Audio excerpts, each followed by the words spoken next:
Доброе утро, дорогие телезрители! В эфире главного национального канала передача «Новый день».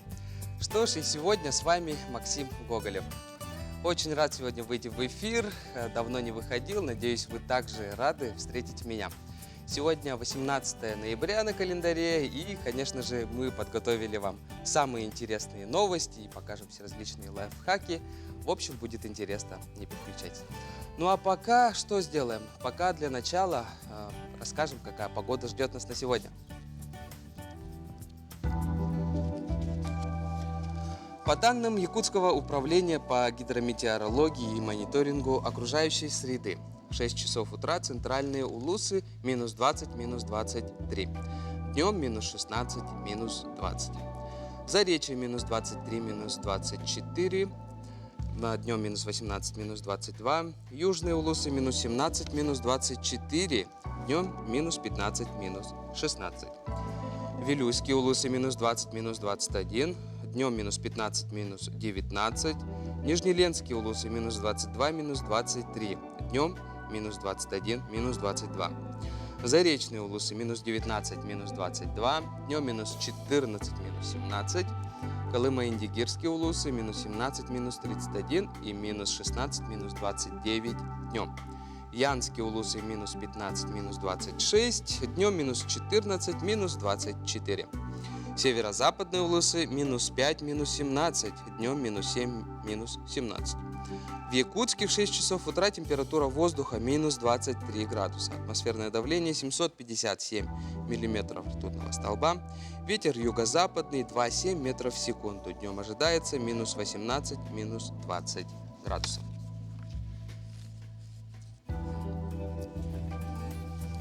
Что ж, мы хотели бы напомнить, что в прямом эфире у нас работает номер WhatsApp 8 914 279 22 62.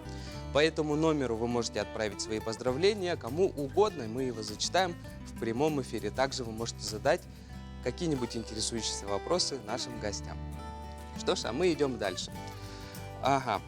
Так, и что же, у нас далее идут такие своеобразные, интересные новости на сегодняшний день. 18 ноября сегодня отмечается такой интересный день рождения. День рождения Деда Мороза. Ну, то есть, по факту получается, что когда-то в какой-то семье родился Дедушка Мороз. Мне просто очень интересно, каким он родился, сразу с бородой или нет, например. Как вы думаете, да? И что подумали при этом родители, увидев его? И вообще, интересно, знали ли родители, какое будущее ждет его чада, да, их чада, Деда Мороза, самого ожидаемого дедушки, да, среди всех детей? Что ж, поздравляем Дедушку Мороза с днем рождения и, конечно же, поздравляем родителей. Что ж, также 18 ноября сегодня отмечает свой день рождения знаменитый персонаж из детства Микки Маус, да? Знаете уже, наверное, все. Впервые персонаж был представлен в мультфильме «Пароходик Вилли». Сегодня мышонку исполнилось 92 года. Несмотря на всеобщее мнение, что его придумал Уолт Дисней, что интересно знать, это неправда. Нарисовал его компаньон Аб Айверс. Вот. Так вот такие вот новости, так что живите с этим. Вот. Также еще какая новость у нас? День географических информационных систем. Сегодня информатизация коснулась всех сторон жизни общества. От повседневного образа жизни до высоких технологий и науки, а ученые уже не мыслят своей работы без информатизации, баз данных и компьютеров. Именно в науках о Земле информационные технологии прородили геоинформатику и географические информационные системы. Причем географически в данном случае означает не только пространственность и территориальность, а еще и комплексность географического подхода. Ну а мы, да, лично сами, да, каждый знает, что это такое географическая информационная система. Нам просто достаточно открыть приложение 2GIS. GIS – это, собственно, аббревиатура от географических информационных систем. Что ж, далее у нас Всемирный день борьбы против хронической обструктивной болезни легких. Оно проводится ежегодно в среду во 2 или 3 неделе ноября по инициативе Всемирной организации здравоохранения, начиная с 2002 года.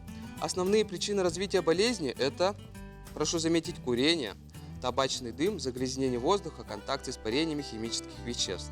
К сожалению, эта болезнь неизлечима, можно только замедлить его действие.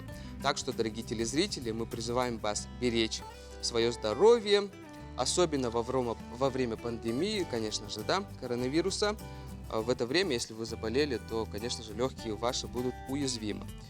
Да, берегите свое здоровье, свои легкие, себя, не болеем.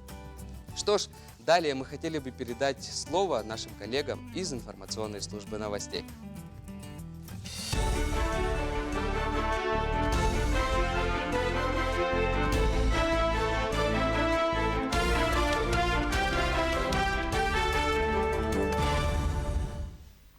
Новый день, встречаем с новостями к этому часу. В студии Василий Радченко. Здравствуйте. Свыше 60 миллиардов рублей выделят дополнительно регионам на выплаты детям от 3 до 7 лет. Премьер-министр России Михаил Мишустин подписал соответствующее распоряжение. Отмечается, что сумма выплат составляет 50% от регионального прожиточного минимума на ребенка. Это примерно 5500 рублей в месяц в зависимости от региона. Ранее на заседании правительства премьер заявил, что на выплаты нуждающимся семьям с детьми в возрасте от 3 до 7 лет в 2020 году будет суммарно направлено 123 миллиарда рублей. Опекунам и попечителям не придется лично посещать учреждения и предоставлять документы для получения мер господдержки. С 2021 года ведомства будут сами получать эти данные из госинфосистемы социального обеспечения. Необходимые поправки в законодательство внесены правительством России. Это даст возможность опекунам и попечителям оформлять на портале госуслуг любые виды господдержки. От детских пособий и разрешений на бесплатную парковку до льгот на лекарства, медицинские изделия и лечебное питание. Также включение в единую систему данных о законных представителях позволит защитить последних от различных неправомерных деяний. К примеру, если попечитель решит купить от имени своего подопечного квартиру, то его право можно будет проверить на сайте. В Счетной палате предложили повысить качество оказания услуг и потребительские свойства платных дорог, а также пересмотреть метод расчета стоимости проезда по таким участкам. По словам экспертов, сейчас требования не отличаются от тех, что предъявляются к бесплатным дорогам. При этом скоростные режимы разные. Кроме того, в Счетной палате считают необходимым пересмотреть методику определения стоимости проезда. Сейчас по условиям соглашений концессионер может ее устанавливать, исходя из востребованности любого отдельно взятого участка трассы. В результате тариф за 1 километр пути на разных участках может отличаться более чем в 3 раза. Также в России предложили ввести плановые проверки электропроводки в квартирах и привлекать к персональной ответственности проверяющих лиц. В Общественном совете при Минстрое поддержали данную инициативу. По мнению специалистов, граждане не обладают достаточными навыками, чтобы самостоятельно следить за состоянием электросетей в квартирах. Контроль должны осуществлять специализированные организации. Заставить человека заменить проводку невозможно, но предупредить о ее состоянии нужно. Сейчас в стране проводятся сезонные осмотры систем электроснабжения общего имущества в многоквартирных домах. В Якутии утвердили программу по борьбе с бедностью на 2020-2030 годы. Власти региона планируют снизить ее на 5,4%. Для этого в республике создадут около 34 тысяч рабочих мест. С учетом федерального софинансирования предусмотрено расширение направлений оказания государственной социальной помощи. По итогам проведения проекта в пилотных районах республики будет внедрена система социального сопровождения малоимущих семей. Всего на реализацию программы в 2020-м предусмотрено 22,7 миллиарда рублей. Ежегодно будет приниматься детальный план-график реализации региональной программы на плановый период. Данные о матерях-героинях для выпуска одноименной книги собирают в Хангаласском районе Якутии. Информацию берут с 1944 по 1991 годы о тех, кто награждался орденами «Медаль материнства» 1 и 2 степеней, «Материнская слава» 1, 2, 3 степеней и «Мать-героиня» за рождение и воспитание 5 и более детей. Поиски продлятся до 1 июня следующего года. Выпуск книги планируется осенью. В ходе сбора информации выяснилось, что в советской Якутии самой первой высшего звания мать-героиня удостоилась уроженка Орджоникидзевского, сейчас Хангаласского района Александра Припузова. Она вырастила 12 детей. Также в книгу войдут данные тех многодетных матерей, которые по каким-либо причинам в свое время не удостоились наград, хоть и подпадали под критерии. Сбор базы данных идет по всему району, и мы призываем жителей нашего района помочь в сборе данных по матерям и выйти на специалистов нашей библиотечной системы. Необходимо напечатать информацию на Word, фамилия, имя, отчество матери, год рождения, фотография матери, краткую автобиографию и список детей и отправить на электронную почту по krulep.mail.ru. На этом пока все. Спасибо за внимание и хорошего вам дня.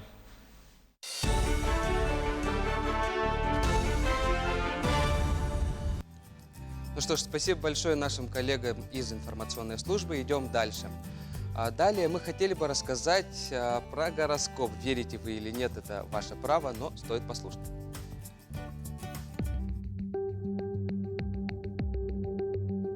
Овен. День подходит для решения серьезных вопросов. Во второй половине дня возможны приятные встречи, не исключены знакомства, которые положат начало долгой дружбе или романтической истории. Телец. Удачный день. Вы отлично справляетесь со многими делами, часто добиваетесь успеха там, где другие потерпели неудачу. Ваши победы не останутся незамеченными. Близнецы. Действуя осторожно, можно достичь больших успехов. Сейчас вашего внимания требуют важные дела. Не стоит доверять первому впечатлению. Рак. Начало дня может быть довольно неудачным. Вероятны недоразумения, какие-то неприятные происшествия. Постепенно ситуация поменяется к лучшему, наступает благоприятное время для работы. Лев.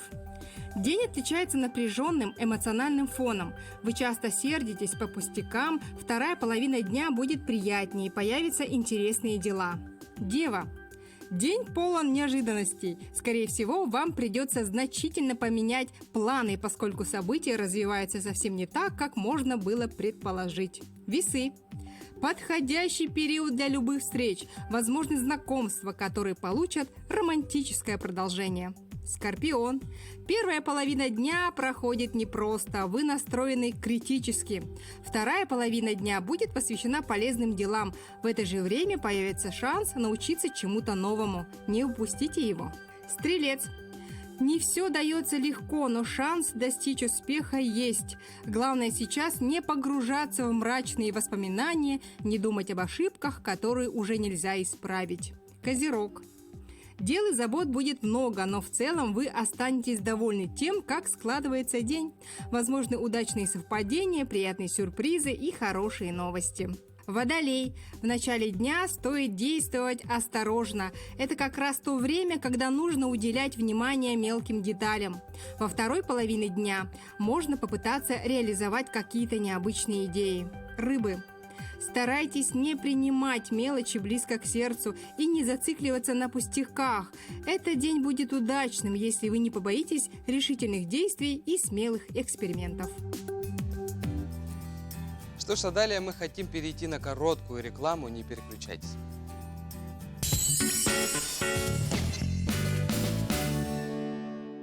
Далбар хотун. Сахачактарын маанылах, ымылах, өрө тудар күндүада. Далбар хотун эдерген кысоғоттон, эрге сүттер кемче кийиттен, оғотун түйігер көтөкпүтиеттен, сенин сыллыр эбээттен, үйнен сайдан тахсар. Ах, суруттар далбар хотун сурналы. Инструменттерге сүйрбі бір хеңі дері чәпчәті. Макеті перфоратор сәтті тұхынча 990 сылқуай. Оны да атын тұхынчатан тақса инструмент араға 220 вольт мағығынға. Жүпускай корат строительный рынок үйсі тәс. А что здесь происходит? Министр экономики сейчас даст комментарий по... Цену на нефть? А вы откуда знаете? Не я, а российская газета. Российская газета. Расскажем главное. Фабрика Дивайн. Новое поступление в мебель, дом и диваны плюс кресло. Диваны плюс кресло на Пекарского предлагает мягкую мебель от эконом до премиум класса от российских фабрик. Да, көтөппүт. Бүгүн бияқы ылжытты каралары билсе, ха? Арын солын ким дени? Гриша, да. Алексей. Тугунан жараттананы, Гриша? Я официант Киви Кейтеринг. Красиво накрываю на стол. Подаю вкусные блюда. Кысын тәкіп жетерден. Туғымет бизнесменин оғыз жоны көрерден. Па ден. Па да па.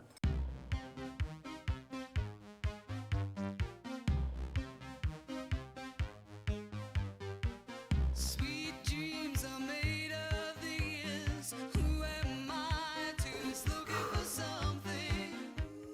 Красавчик.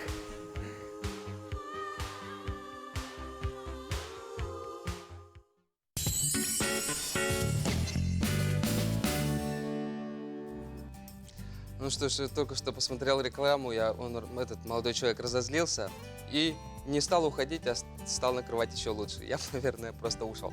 Что ж, идем далее. Продолжая тему о дня рождения Деда Мороза, смотрим сюжет.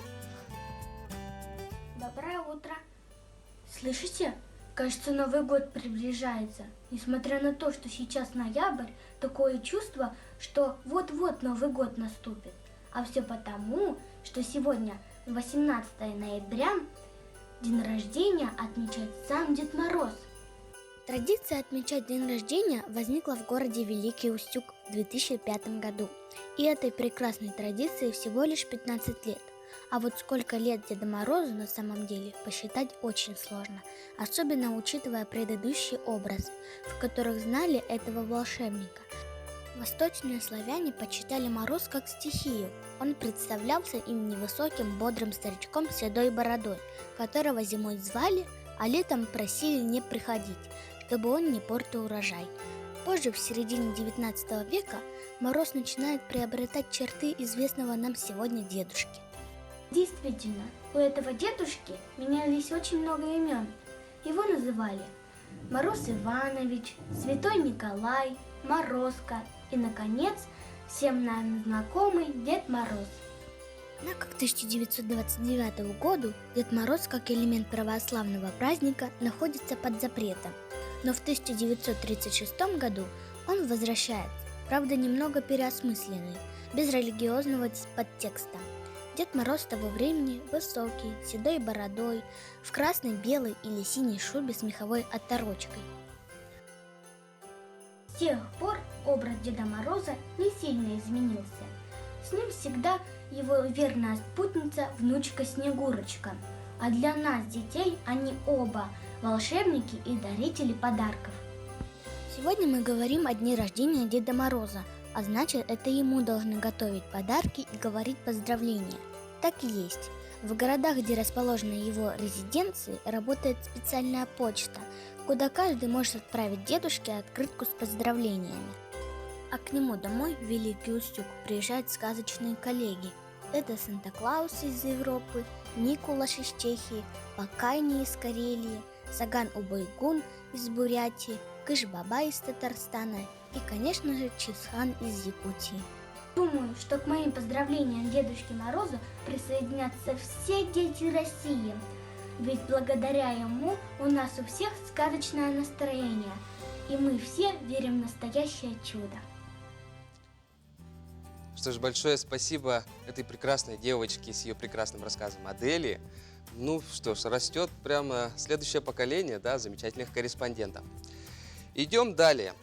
Премьера камерного балета «Платформа. История одного вокзала» в постановке балетмейстера Екатерины Тайшиной состоялась на сцене Московского детского музыкального академического театра имени Натальи Сац. Смотрим.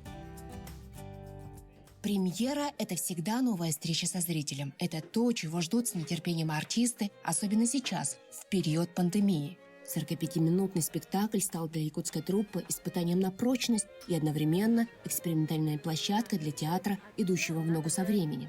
Для нас, по сути, это первая встреча с марта 2020 года со зрителем в формате большой сцены. Это большой шанс для нашего театра, потому что мы не выпускали премьеру уже почти год в связи с той ситуацией, которая сложилась на сегодняшний день.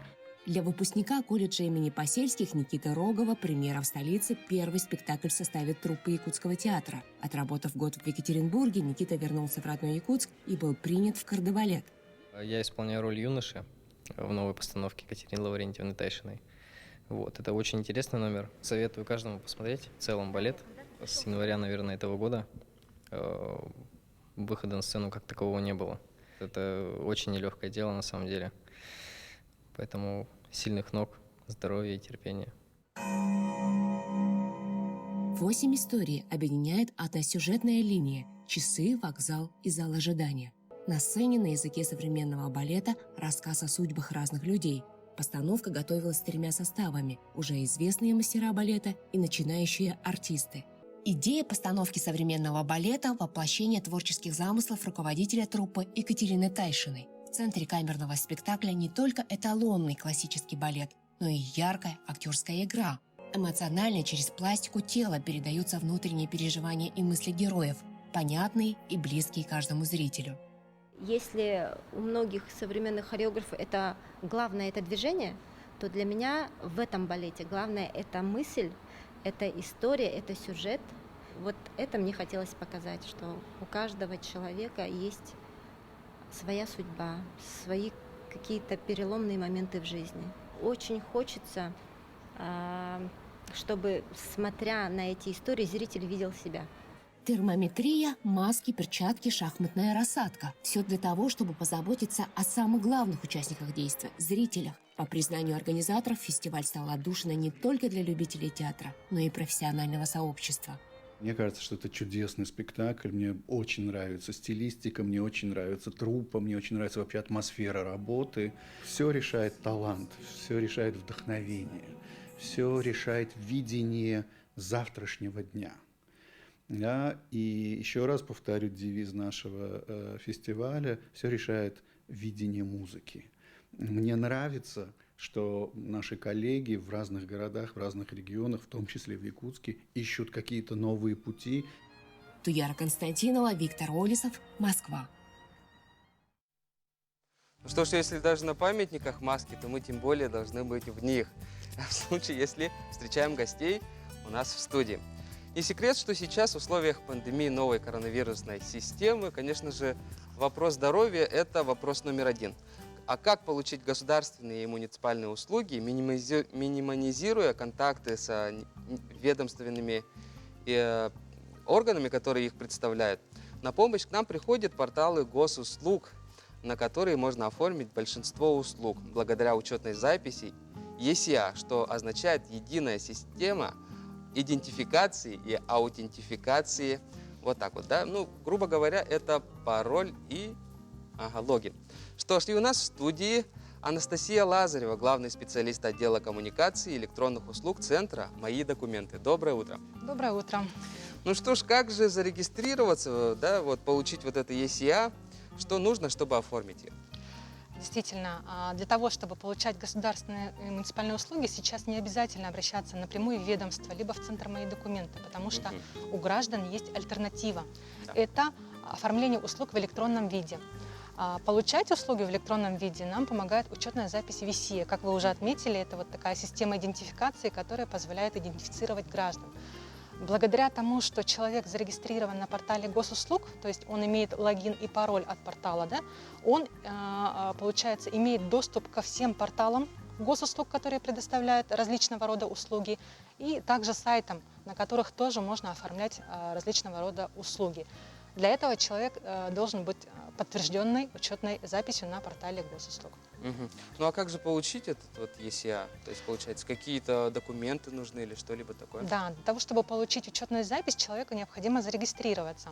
Регистрация проходит в виде 3 шагов. Это получение упрощенной учетной записи, когда человек просто на портале вводит свое фамилию, имя, отчество и контактные данные.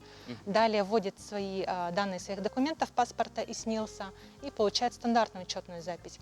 Но стандартная учетная запись, она не дает полного доступа ко всем услугам. Для того, чтобы получить полный доступ, человеку нужно подтвердить учетную запись. Подтвердить учетную запись можно несколькими способами. Опять-таки, обратившись в центр обслуживания. Оффлайн, подойти туда. Да, оффлайн, с паспортом, с НИЛСом, все как положено. Либо, опять-таки, дистанционно. Если человек является клиентами таких банков, как Сбербанк, Тинькофф банк, Почта банк и ВТБ банк, с помощью мобильных приложений данных банков, либо веб-версии, он может спокойно подтвердить учетную запись, не выходя из дома. Ну что ж, а что делать, если человек зарегистрирован, да, все эти этапы прошел, но забыл пароль и паспорт? Действительно, очень частая ситуация, когда человек забывает пароль, либо пытается зарегистрироваться, думая, что у него нет учетной записи, но система выдает, что СНИЛС уже зарегистрирован. В этом случае ему необходимо восстановить учетную запись. Это можно делать самостоятельно, если в учетной записи указаны действительные действующие контакты человека. Просто нажимается кнопка «Я забыл пароль», и ему приходит ссылка, смс-ка, либо ссылка по электронной почте. Если же контактные данные у человека поменялись, либо он не указал их при первичной регистрации, в этом случае обязательно посещение уже центра обслуживания, в том числе центра «Мои документы» с предоставлением паспорта и СНИЛСа. Ну, то есть, получается, если указаны актуальные контакты, то можно через телефон спокойно поменять свой пароль. Да, восстановить без проблем. Или что-то такое. А в случае, если актуальных контактов нету, то есть только один выход – это подойти в отделение и там уже со своими, конечно же, настоящими документами получить свой пароль и паспорт. Да? Правильно. Так. Что ж, и следующий вопрос, какие услуги можно получить электронно, не выходя из дома? Сейчас, в текущий момент, электронно можно получить практически все основные услуги, которые необходимы человеку. Да?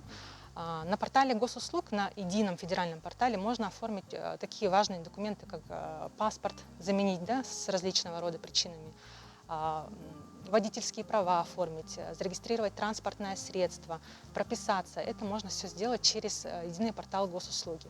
Региональный портал, региональные услуги и муниципальные услуги можно оформить на региональном портале, который называется e-yakutia.ru.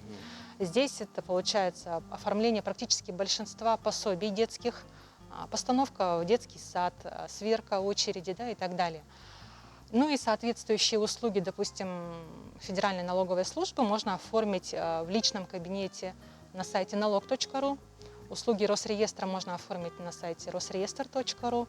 И, соответственно, услуги пенсионного фонда на сайте pfrf.ru. Ну, то есть на всех, чтобы зайти во все эти платформы, достаточно иметь ЕСЯ, да? Да, достаточно иметь логин и пароль от портала госуслуг. Он как ключик ко всем порталам. Ко всем этим порталам. В принципе, получается, уже почти на все главные услуги, да, есть услуга дистанционного оформления. Да, во времена пандемии это уже показало то, что это хорошая альтернатива для того, чтобы минимизировать свои контакты. Что ж, и в конце мы хотели бы услышать, как можно к вам обратиться в случае какого-то вопроса дистанционно, там, через телефон, либо через сайт. Скажите. Да, если возникают какие-то вопросы по работе порталов, достаточно будет обратиться в техническую поддержку данных порталов. И если говорить о портале госуслуги, то это единый номер телефона 115, круглосуточный. По всем вопросам технического характера можно обратиться по этому номеру. Ну и, соответственно, 115. Да, 115. И на всех остальных сайтах и порталах есть свои службы технической поддержки. Это можно увидеть на их сайте. Ну что ж, Анастасия, большое спасибо за информацию. Я буквально вчера был в моих документах. Проще мы воспринимаем это как МФЦ, да, уже как в народе пошло. И действительно, вы очень хорошо работаете, у вас очень налаженная работа. Спасибо большое. Спасибо. Что ж, идем далее. Многие считают, что удаленная работа, да, это просто мечта. На самом деле это иногда бывает выход из положения, так как некоторые работодатели вынуждены, да, чтобы их работники, чтобы вообще хотя бы, чтобы только работали, отправлять их на удаленку. Но бывает настроиться дома сложновато, да, представляется, потому что нет никаких условий. О том, как обустроить свой дом, давайте посмотрим следующий сюжет. Если вы умеете концентрироваться в любой обстановке, можно обустроить рабочее место прямо на диване. Главное продумать, как избавиться от проводов, которые вносят совершенно ненужный хаос. Идеальным временным решением будет откидная полка-трансформер на стене.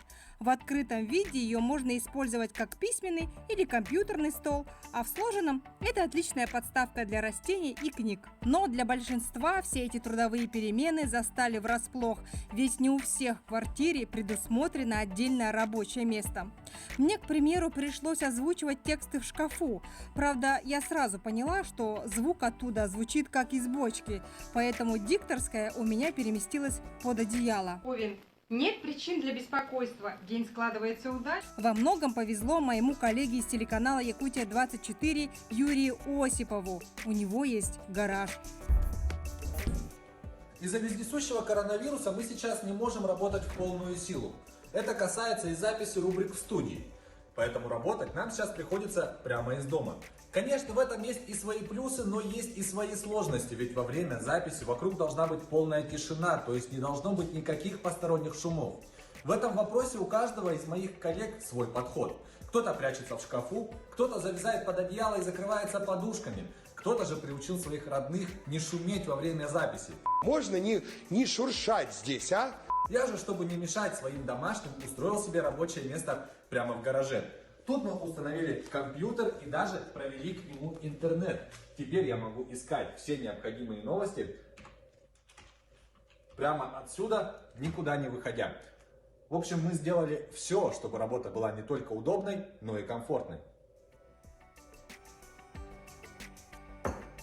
Здесь я подбираю все необходимые новости, из чего собираю рубрику. Потом я отправляю все собранное режиссеру, и уже он приводит ее в окончательный вид, в котором рубрика попадает к телезрителю, то есть к вам. Ну что ж, я прям загляделся на своих коллег. Спасибо большое за сюжет. А далее мы переходим на коротенькую рекламу. Не переключайтесь, будьте с нами.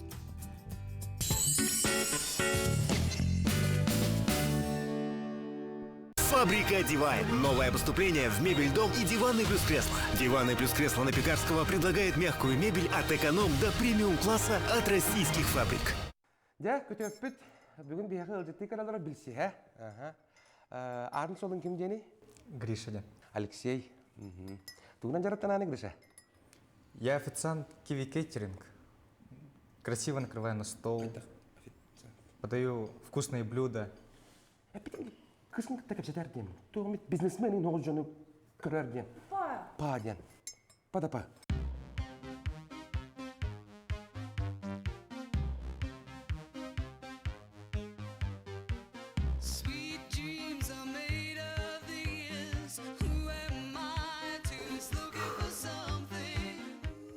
Красавчик.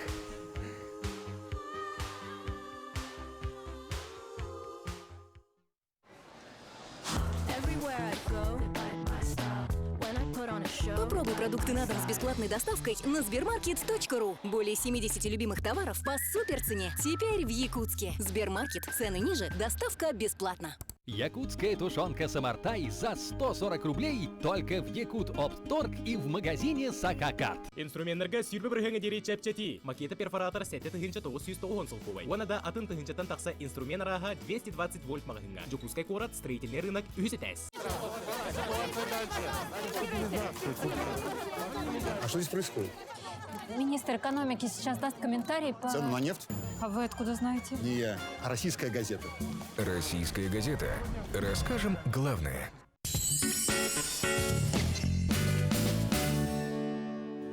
Ну что ж, мы идем дальше и передаем слово своим коллегам из информационной службы новостей.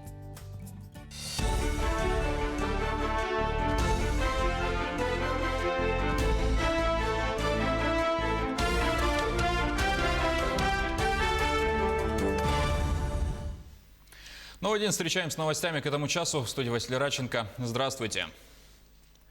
Свыше 60 миллиардов рублей выделят дополнительно регионам на выплаты детям от 3 до 7 лет. Премьер-министр России Михаил Мишустин подписал соответствующее распоряжение. Отмечается, что сумма выплат составляет 50% от регионального прожиточного минимума на ребенка. Это примерно 5500 рублей в месяц в зависимости от региона.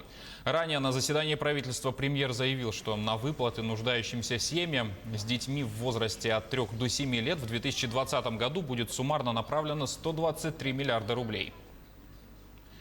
Опекунам и попечителям не придется лично посещать учреждения и предоставлять документы для получения мер господдержки.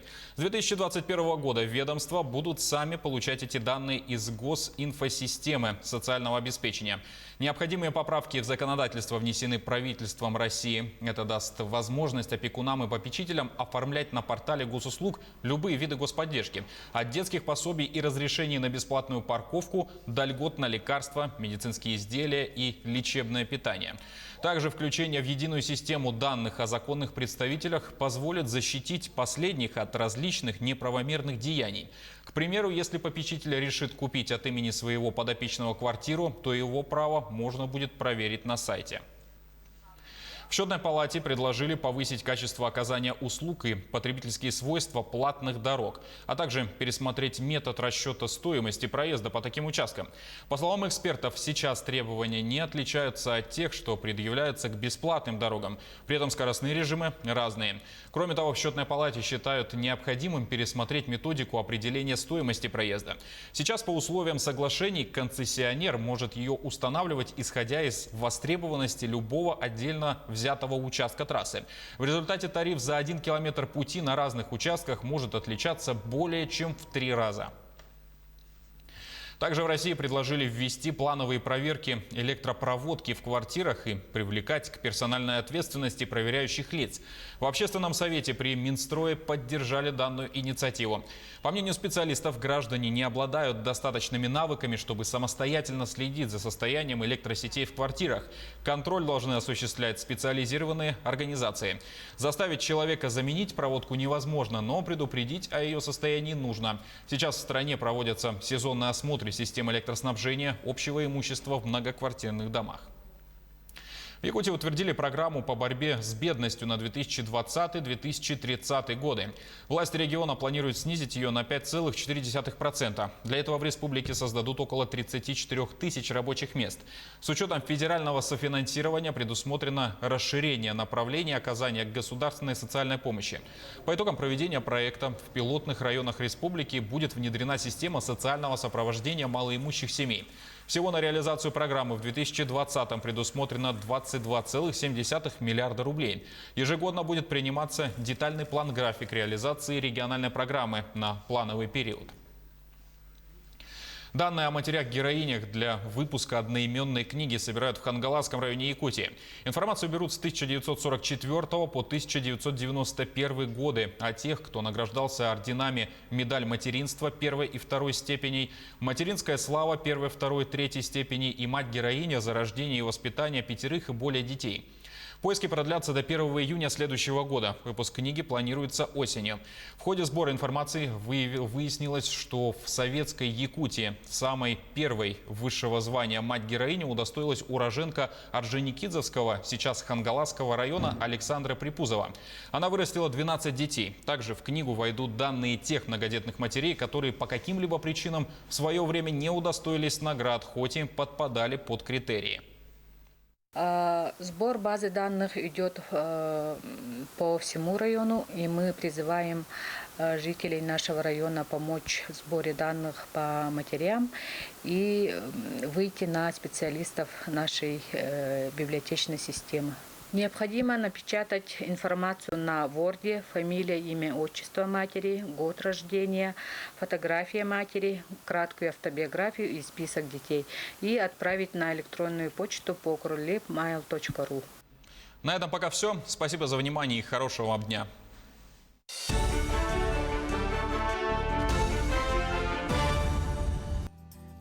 Ну что ж, спасибо еще раз нашим коллегам. Мы идем далее. Что ж, пластиковые бутылки, они уже прочно существуют в нашей жизни. И люди не только пьют оттуда какую-нибудь жидкость, но и прочно придумывают какие-нибудь задумки, чтобы восполнить его функциональность еще больше. И сегодня я вам покажу, на мой взгляд, наиболее интересные из них лайфхаки из вот такой вот пластиковой бутылки. Что ж, для начала, для первого опыта мне нужно яйцо. Для этого, этот опыт, предназначен для тех, кто, наверное, скорее всего, холостяк, либо начинающий кулинар, кондитер, да.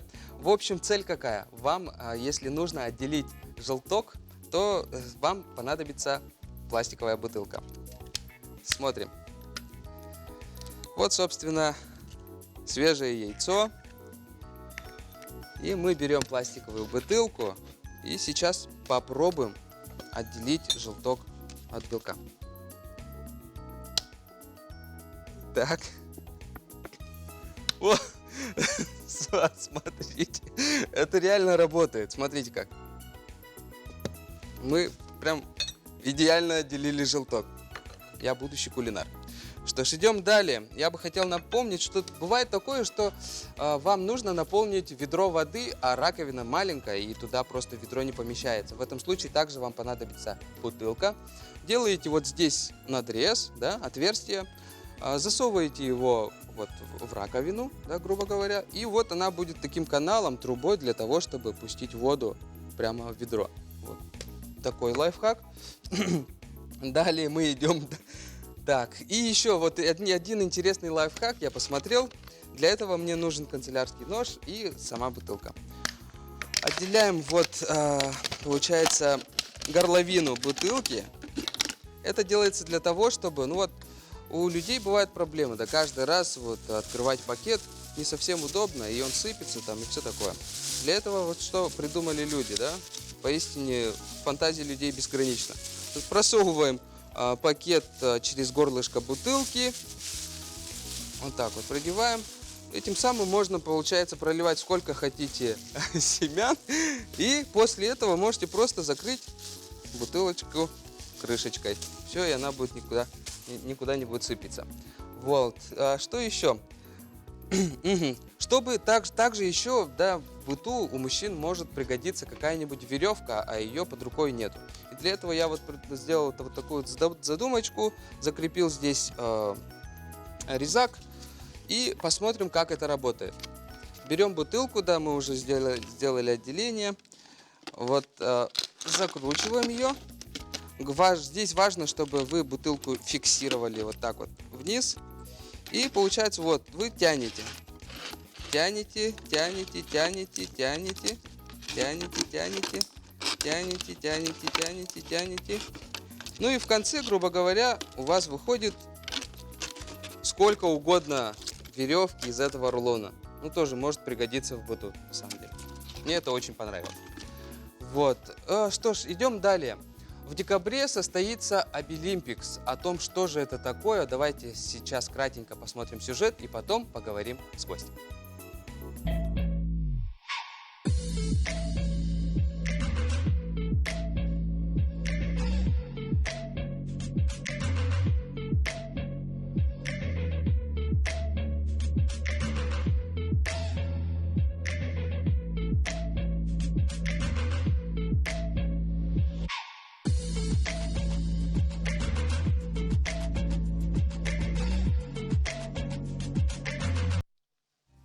Ну что ж, не забываем надевать маски, да, так как у нас предстоит разговор на очень интересную тему – Обилимпикс.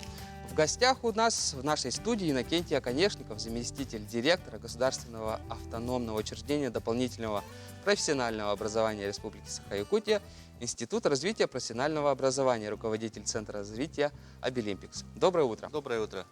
Ну что ж, давайте еще подробнее расскажем о том, что же это такое Обилимпикс. Может быть, еще кто-нибудь не понял. Давайте. Ну, Обилимпикс – это чемпионат профессионального мастерства среди людей с инвалидностью и ограниченными возможностями здоровья. Есть же Олимпиада, да? Есть Паралимпиада. Да. Так, и есть также World Skills. Есть World Skills, есть множество конкурсов профессионального мастерства, да? А среди людей с ограниченными возможностями здоровья это чемпионат Обилимпикс, и он довольно не новый, да, в мире. Он зародился в 1971 году в Японии. Вот уже в следующем году 50 лет будет этому движению международному. Но Россия включилась туда 6 лет назад, а Республика Саха-Якутия 5 лет назад включилась в это движение. И в начале там компетенций участников было не так уж много, там 5 компетенций, 20 общественное участников. Начало, скорее всего, да, правильно? но это основная цель – это не выявить самого сильного, да, а основная цель – это, первое – это профориентация, чтобы школьник, чтобы студент увидел, как трудится, как можно работать, как можно получить профессию, чтобы себя в целом реализовать в какой-то профессии, да. И люди с особыми потребностями тоже могут не хуже, иногда даже лучше здоровых людей там работать и добиваться успехов в профессиональной у каждого должен быть шанс, да, реализоваться в этой жизни. А второе – это привлечь внимание в целом общества на эту проблему, потому что, ну, там чиновники там, да, могут совещаться, а народу это как бы мало интересно, какие там решения принимаются, а когда вот делают такое зрелищное мероприятие, массовое, да, чтобы люди пришли, увидели и задумались, что есть данная проблема. Ну, то есть понятно, да, в случае, если чиновники разговаривают о проблеме особенных людей, на это, в принципе, штатный человек сильно не обращает внимания. Потому что... А если это предоставить людям красочно, да, в виде каких-то соревнований? Да, соревнований, шоу, да, чтобы это было зрелищно и, ну, понятно. И... Вот. Хорошо. Я вот хотел узнать про этапы чемпионата. Вообще, как будет проводиться вот это? Этот мировой, да, проводится вначале внутри региона. Мы проводили в марте месяце. Я помню, что, кажется, сюда тоже приходил, рассказывал, да? Ну, здорово. Это было в начале марта, и как раз до пандемии мы очень все как в традиционном формате, так скажем, успели провести. И там выявили сборную республики. Там она состоит из 21 человека по 19 компетенциям. Там есть и школьники, там есть и студенты, там есть и работники, да, по 19 различным компетенциям. И вот наша сборная готовилась с марта месяца и теперь участвует в чемпионате России. Вот с 23-го, ну, с понедельника начинается, и до 30 ноября чемпионат России. Он в этом году, пандемия тоже повлияла. Ну, конечно. На самом деле, традиционно они все летели такой командой в Москву, Конечно, и там конечно. феерично, ВДНХ, там снимали их, и большие... Ну, Иннокентий, какие шансы у нас? Ну, шансы оцениваю очень хорошие, да, потому что, если говорить о 2019 году, да, то там у нас даже было золото, это школьница из Нерюнгри, там Дугинова Фёкула завоевала золотую медаль, она по медсоцуходу, медицинский социальный уход. Также было серебро, информационная безопасность, было серебро, ресторанный сервис, и еще было бронза, тоже медицинский социальный уход. Медалей в принципе немало. Я надеюсь, что в этом году тоже так же завоюете еще больше медалей. Я буду искренне к вам присоединяюсь и искренне буду за вас болеть. Спасибо большое, что вы к нам пришли. Ребятишкам прям удачи. Всех призываю поболеть за нашу Что ж, в конце сборную. мы хотели бы показать коротенький ролик, который подготовили наши дорогие ребята. Команда Республики Саха-Якутия приветствует всех участников национального чемпионата Обилимпикс по профессиональному мастерству. Положа руку на сердце, присоединяемся к девизу конкурса. Все мы разные, но права у нас равные. Передаем вам наше тепло.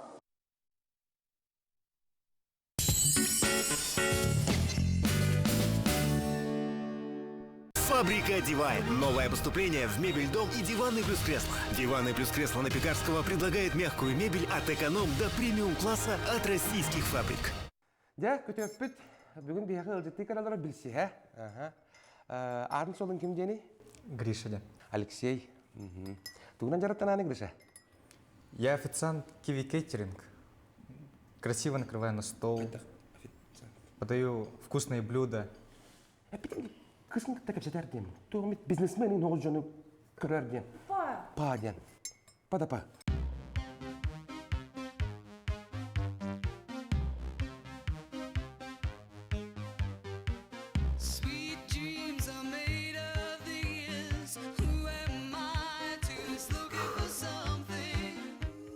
Красавчик.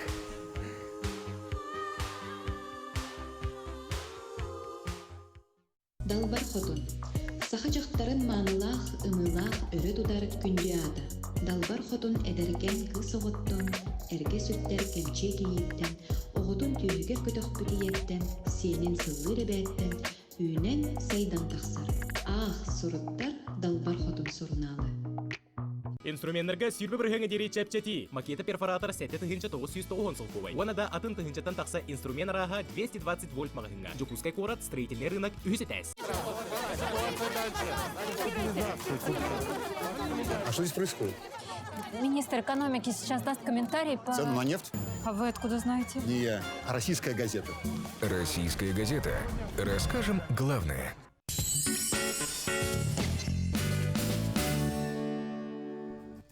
Якутский сельский быт набирает 2 миллиона просмотров в ТикТоке. У нас в гостях Павел Негодин, собственно, ток-тиктоки, который набрал 2 миллиона просмотров, скорее всего, по России, да и по всему миру. Павел, утро. привет! Ну что ж, Павел, Доброе утро. расскажи о себе. Чем ты занимаешься? Здравствуйте, меня зовут Негодин Павел, мне 21 год. Я живу в Вилюйском Улусе, село Садыбыл. Я являюсь студентом Якутского индустриально-педагогического колледжа, мастер производственного обучения, первый курс. В данное время я помогаю родителям, живу с родителями, помогаю по хозяйству и по дому. Ясно. Вот, расскажи, когда ты начал снимать видео?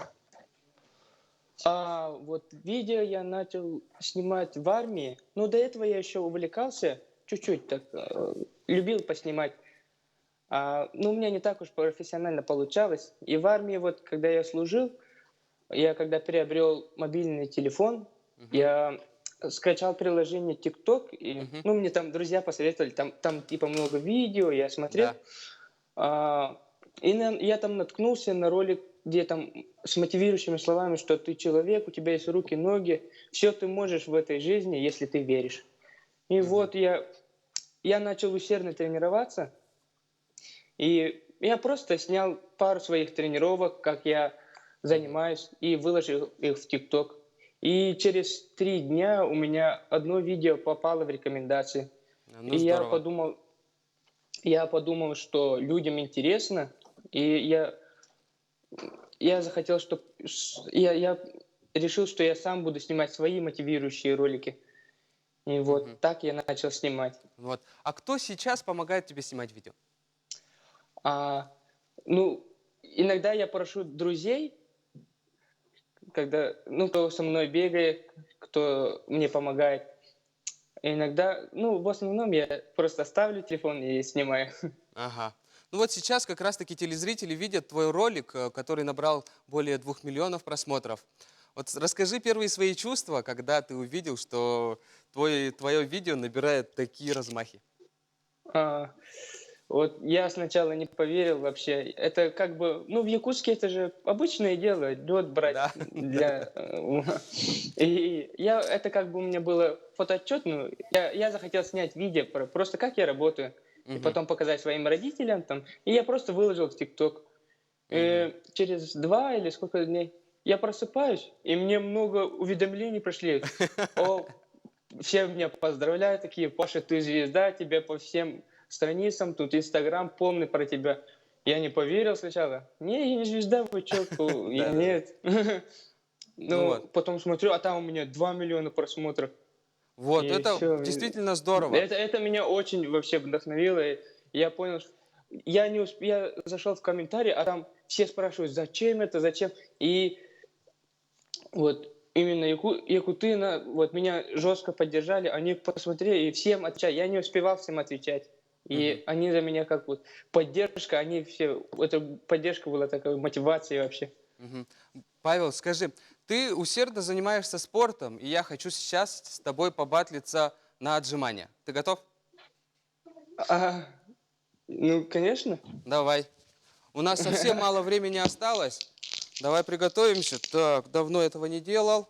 Так, дорогие телезрители. Так, ой, связь у нас пропала. Наверное, он просто забоялся, да, скорее всего. Как вы думаете? Сейчас мы его немножко подождем, потому что, это не дело. Нам надо было немножко побатлиться. Вот. Связь. Извините. Вот. Ага, Павел, все. Ставь телефон, так, чтобы мы видели.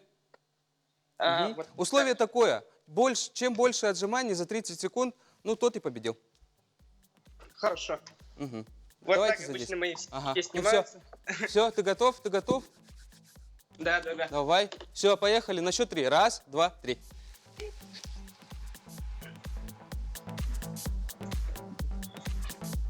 Мне кажется, я быстрее. Зато у меня качественнее. Ну что ж. Ой, ты все-таки ты побеждаешь. Мне кажется, я на больше я не О, телезритель, посмотри. Так, я так не умею. Спасибо, все. Все, я убедился, ты намного качественнее и лучше это делаешь. Павел, большое спасибо тебе. Мне кажется, ты талантище, ты и умный, харизматичный, еще и спортивный, знаешь. Я думаю, что у тебя большой успех впереди. Пока. Спасибо. Ну что ж, дорогие телезрители, мы заканчиваем. Русский блог закончил свою работу, а мы передаем слово своим коллегам из якутского блока. Пока-пока.